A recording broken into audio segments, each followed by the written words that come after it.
Allô, allô, ici CHPHD. On se retrouve encore une fois pour une nouvelle vidéo, cette fois-ci à propos de mes investissements. Comme promis, je vous avais dit que je vous ferai une série de vidéos à propos des différents investissements auxquels je fais part, pour vous expliquer un peu comment moi je fais mon argent et si ça peut vous donner des conseils à vous, ce serait bien également. Comme ça, on aide un peu tout le monde. Donc la première vidéo de cette série de vidéos, c'est bien sûr, comme vous l'avez vu dans le titre, comment j'ai fait mes premiers 100 000 $.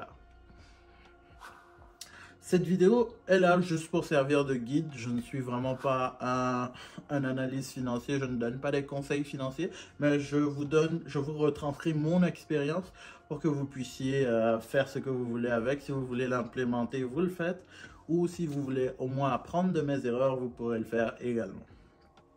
Donc, la méthode pour avoir les 100 000 a besoin de deux choses d'abord.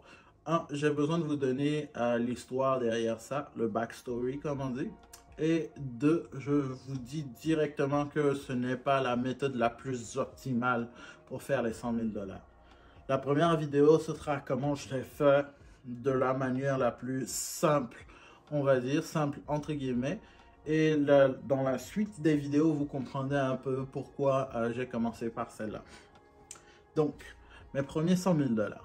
La première fois que j'ai fait 100 000 $ en une année, c'était en 2020, juste vraiment pendant la pandémie. J'ai utilisé cette pandémie-là pour expérimenter diverses choses pendant que je travaillais. Donc, on va commencer déjà par le commencement. On va commencer par l'histoire derrière. Parce que c'est facile de dire que oui, tu as fait 100 000 $.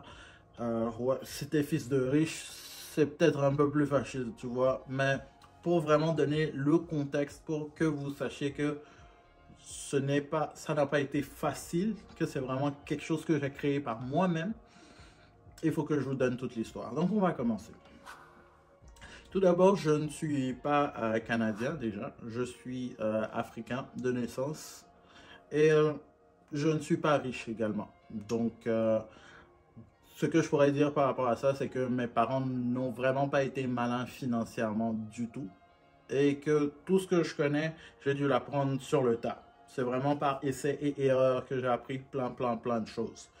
Donc, si vous voulez une petite histoire, ben moi je suis, comme je l'ai dit, africain d'origine et là-bas les opportunités, c'est pas, ça court pas les rues. Il faut être proche du pouvoir pour pouvoir connaître, pour pouvoir connaître les opportunités et tout. Donc, mon père était anciennement proche du pouvoir, après il a été déchu. Bref, beaucoup de choses se sont passées. Depuis que moi je suis né en 95, il est au chômage. Donc, anyway, c'est pas le but de la vidéo. Le but de la vidéo, c'est vraiment vous montrer que je suis parti de rien pour arriver là où je suis maintenant. Et en même temps, vous montrer que tout le monde peut le faire. Il suffit vraiment de se donner à fond. C'est pas facile. C'est la méthode la plus simple, mais c'est pas facile à faire du tout. Donc, maintenant, je vais vous décrire comment j'ai fait pour avoir ces premiers 100 000 $ en 2020. En 2020, il y avait la crise, il y avait la pandémie. Beaucoup se sont retirés à la maison. Ils ont préféré rester dans la crainte que plutôt d'étendre leur zone de confort. Donc, moi, en 2019-2020, j'étais encore aux études. D'ailleurs, même, je suis venu au Canada en tant qu'étudiant international, ce qui me rend les choses plus difficiles que la moyenne. C'est-à-dire, pour pouvoir aller, d'abord, je dois aller à l'école si je veux rester au Canada. Ça, c'est une obligation. Et maintenant, pendant que je suis à l'école, les frais de scolarité ne sont pas les mêmes que pour les résidents. C'est vraiment pas les mêmes que pour les résidents et c'est vraiment pas les mêmes que pour les Canadiens. Bon, pour les résidents et les Canadiens, c'est le même prix si je ne me trompe pas. Mais pour les étudiants internationaux, vous devez faire x3, genre. Donc, quelque chose qui devrait revenir à 500 $ pour un résident permanent ou un Canadien, ça reviendrait à 1500 pour aller jusqu'à 3000 $ pour un étudiant international. Donc moi, à la base, j'étais venu pour faire l'informatique. Quand je suis venu, j'ai fait d'abord les cours d'anglais. Les cours d'anglais, ils m'ont coûté 3000 $ à peu près par trimestre ou un truc comme ça. Et après, Maintenant, pour pouvoir vraiment faire mes cours en informatique, c'était 25 000 $ le semestre. 25 000 le semestre. Ou bien 25 000 l'année. Je ne m'en rappelle plus. Je pense que c'était 25 000 le semestre. Mais on va faire l'année pour être plus simple. Donc, 25 000 l'année, pendant 4 ans, ça m'aurait coûté 100 000. Et j'ai vraiment pas ces moyens-là. Donc, je me suis dit, je vais faire d'autres choses. Je vais essayer de trouver autre chose qui est un peu plus abordable pour pouvoir rester au Canada et développer les différentes opportunités que j'aurai. Donc, premièrement, j'ai fait une école de massage thérapeutique pendant 1 an. Après, je me suis coupé le doigt. Je ne sais pas si c'est visible, mais je me suis coupé le pouce. Donc, je ne pouvais plus pratiquer. Donc, j'ai dû refaire autre chose. C'est ce moment-là que je suis allé dans l'univers de la musique. J'ai fait une formation en technicien audiovisuel, en ingénieur de son, comme on dit. Et pendant que je faisais cette formation, je travaillais toujours. Donc, je faisais la formation en soirée si je me rappelle bien, de 14 h à 19 h, je faisais la formation. Et le matin, de 8 h à 13 h, je travaillais. Donc, je me levais tôt le matin pour m'apprêter, pour étudier éventuellement. Je me dirigeais vers le travail de 8 h à 13 h. Et après ça, je me dirigeais vers les cours de 14 h à 19 h. C'était de très très longues journées. C'était pas facile. Surtout que je devais payer moi-même mes frais de scolarité, mes équipements de travail. Je devais payer moi-même. J'avais déjà payé moi-même mon ordinateur, ce genre de trucs. C'est vraiment, vraiment, vraiment pas facile. En mélangeant tout ça, j'ai su quand même économiser un petit bout pour pouvoir garder des sous de côté, pour pouvoir avoir des réserves. Et c'est un des points très très importants, pouvoir économiser. Parce que les économies, c'est vraiment pas juste pour rester dans un coin, mais les économies, c'est pour vous faire fructifier vos finances. Donc, dès que j'ai fini l'école en début 2020, j'avais commencé ma compagnie et le Covid a frappé. Donc, j'ai rien pu faire honnêtement, mais à la place de ça, j'ai shifté mon cerveau sur comment profiter au maximum de la pandémie, comment faire le plus d'argent possible pendant cette période-là. Donc, ce que j'ai fait, d'abord, j'avais toujours mon travail. Mon travail, en gros, il consistait, j'étais un agent dans une compagnie téléphonique. Et, wow, je n'ai pas commencé à un poste super élevé, mais j'ai doucement gravi les échelons. Et comment j'ai fait ça? C'est en travaillant vraiment, vraiment fort. Malgré que j'étais encore à l'école, j'ai commencé avec eux en 2018, en fin 2018. Et doucement, doucement, je me suis battu pour pouvoir avoir un poste décent quand même. Donc, en 2020, début d'année 2020, la compagnie me payait déjà comme salaire de base autour de 43 000. Et ça, c'était sans compter les bonus. Donc, avec les bonus, vu que je travaillais quand même assez fort, j'étais capable d'aller chercher un 10-15 000, des fois 20 000 de plus pour toute l'année en général. Dépendamment des années, bien sûr. Mais cette année 2020, là, j'ai été capable d'aller chercher jusqu'à 15 000 de plus. Donc, on était déjà avec les 43 000 là, on était déjà autour de 58 000. On va arrondir à 60 000, juste pour faire rond. Ensuite, maintenant, vous vous demandez où sont les 40 000 restants. Eh bien, les 40 000 restants, vous vous souvenez des économies dont je vous ai parlé. Ces économies-là, je les ai mis dans des investissements. Je les ai mis dans Questrade. Au départ, je me souviens quand j'ai commencé avec Questrade, j'avais juste 3 000 $, d'économie. J'ai pris 2 000 $ que j'ai mis dans Questrade. J'ai pris 1 000 $ que j'ai investi dans une formation. La formation au ce temps-là, c'était pour apprendre l'immobilier. C'était une formation pour apprendre l'immobilier. Je voulais vraiment aller vers l'immobilier. Mais faute de moyens, faute de timing, et surtout vu que tout était fermé, pour une formation en immobilier, moi je voulais la faire en présentiel pour pouvoir avoir d'avoir les connexions, de parler aux gens face à face, d'apprendre à les connaître pour pouvoir me mettre dans une bonne position. Mais vu que j'avais pas ce moyen-là, j'ai pris un cours en ligne, que j'ai toujours d'ailleurs, que je suis en train de réviser parce que cette année 2022, c'est un projet d'expansion que j'ai. Bref, revenons à mes économies. Donc 2000 dans le compte Questrade. Je vais vous mettre le lien de référence pour Questrade, ceux qui veulent commencer à investir. Je vais le mettre en bas dans la description. Vous pourrez vous aussi commencer dès aujourd'hui si vous voulez. En tout cas, 2000 dans Questrade, 1000 dans mon éducation et je jonglais comme ça. À partir de ce moment-là, j'ai remarqué que j'avais besoin d'une plus grande rentrée d'argent.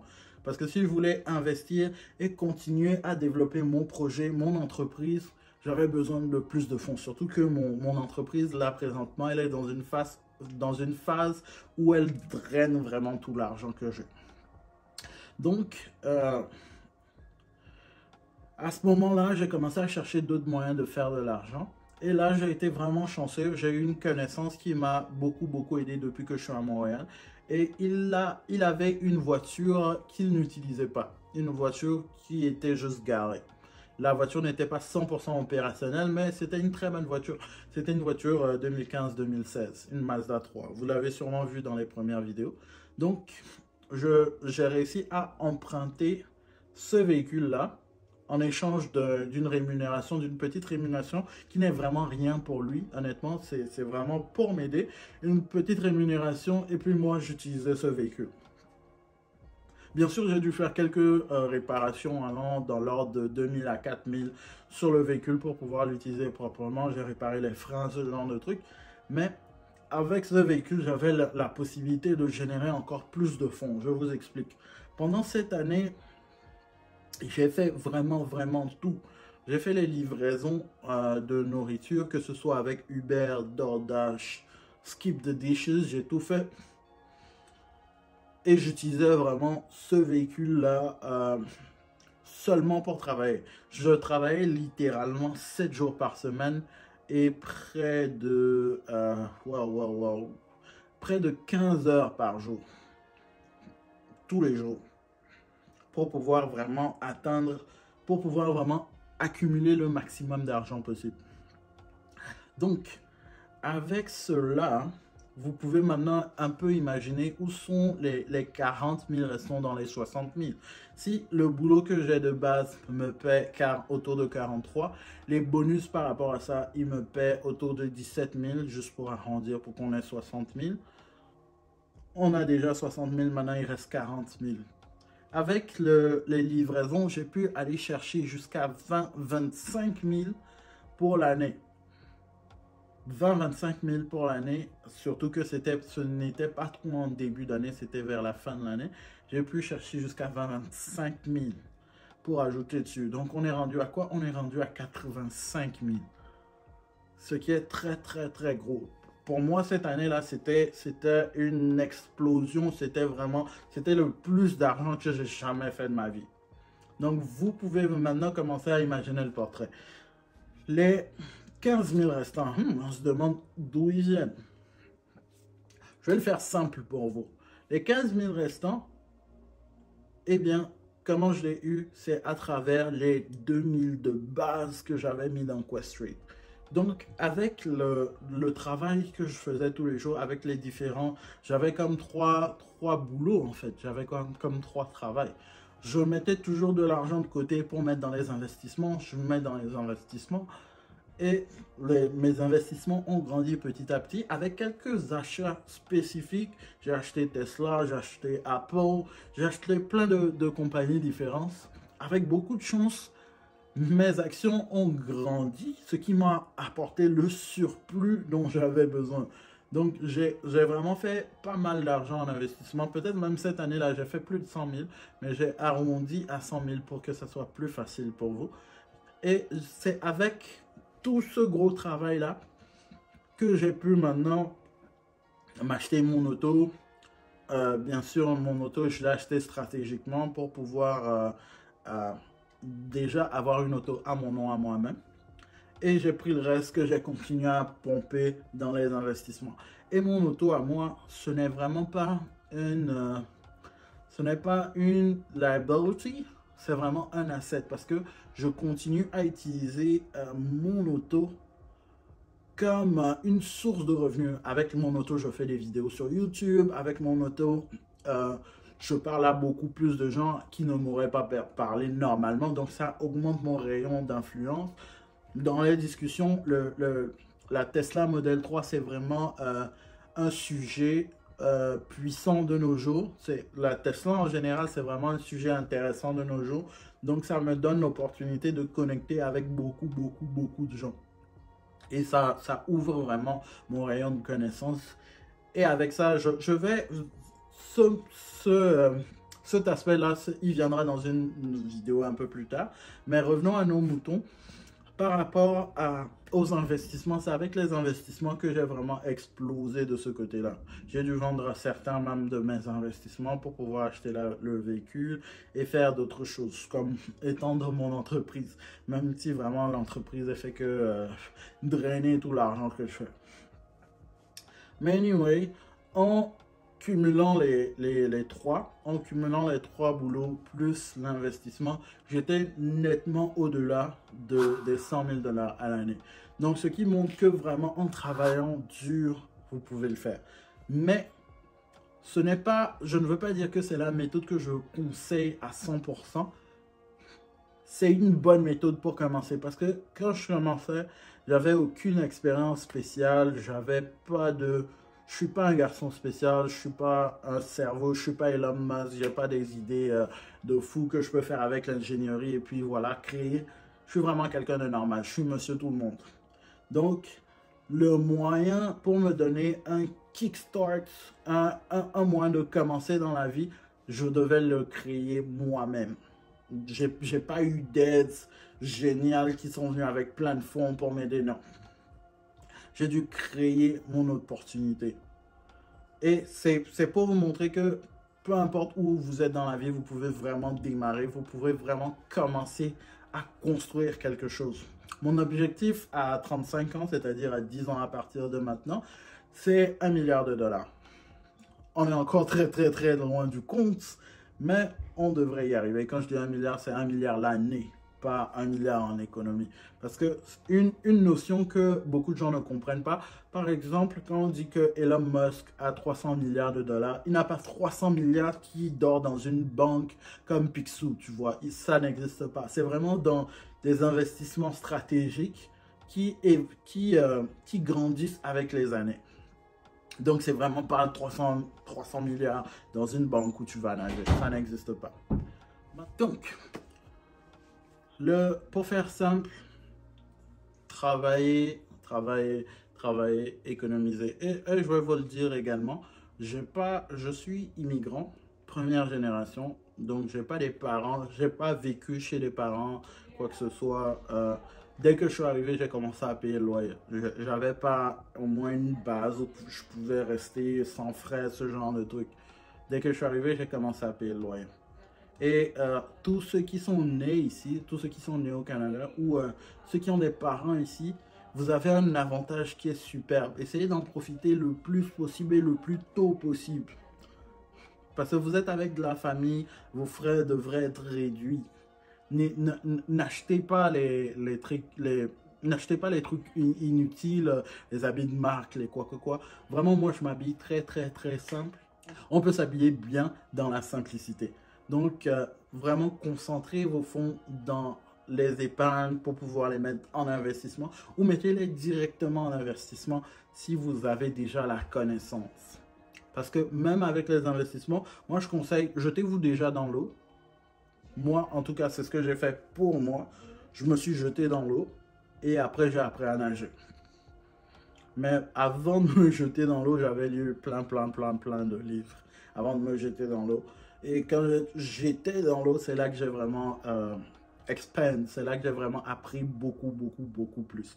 Et mes investissements, ils ne s'arrêtent pas à Questrade. J'ai vraiment plein de différents investissements. J'ai de la crypto-monnaie, je veux me lancer dans dans l'immobilier, j'ai les NFT. Tout ça, c'est vraiment dans les prochaines vidéos, on va déballer. Mais mes premiers 100 000, c'est exactement comme je vous l'ai dit que j'ai fait. Si vous voulez votre chance, vous pouvez essayer, Ça ne vous coûte rien, ça vous demande juste beaucoup de travail. Je ne dis pas que cette méthode, c'est la meilleure méthode pour atteindre 100 000. Je vous dirais même que j'ai une encore meilleure méthode pour atteindre 100 000, une méthode plus efficace. Mais pour pouvoir atteindre cette méthode plus efficace, il faut avoir une base de fond. Et la base de fond, c'est comme ça que je l'ai créée, c'est avec cette méthode-là que je l'ai créée. Merci d'être resté jusque-là. Dites-moi si ce genre de vidéo vous intéresse. Dites-moi dans les commentaires qu'est-ce que vous pensez des différents investissements, de la méthode que j'ai utilisée. Dites-moi également si c'est quelque chose qui vous intéresse de faire, si vous avez besoin de conseils, de plus d'informations sur comment j'ai procédé. Eh bien, je serais ravi de partager le tout avec vous. C'était CHPHD. N'oubliez pas de vous abonner, de partager, de laisser un maximum de likes. Et on se retrouve dans la prochaine vidéo. Peace.